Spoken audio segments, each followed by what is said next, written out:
Hi KKBs! I am Chloe, the cutie. Since New Year na nga, ano kayang bago?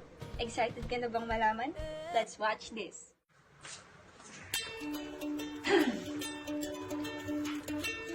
Ay, Ben, may Bible study yata tayo mamaya, no? Ikaw naman yung mag-share. Anong gagawin mo kung ikaw ang mag-share? A. Magpalusot. Huwag po mag-share, ma. Parang sumakit ng lapo yung ulo ko dun. Yan, di kasi prepared. Mali yan, kapatid. B. Mag-pass. Ma, ang ganda mo ngayon. Parang maganda rin po ata na ikaw ulit mag-share. Ayan, hindi na naman prepared. Very wrong. C. Yes, Lord. Yes, Lord ka lang dapat.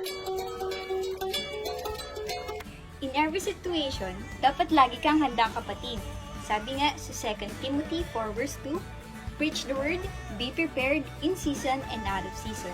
Correct, rebuke, and encourage with great patience and careful instruction. Anong bago? Siyempre, bagong taon, bagong series, bagong topic. At ang topic natin ay, I am prepared. Ikaw, nakahanda ka na rin ba? I am inviting all kabataan out there to join our youth service this Sunday, 4 p.m. via Zoom meeting. Subscribe na rin po kayo sa aming YouTube channel, KKB Rojas. Basta KKB, kakaiba.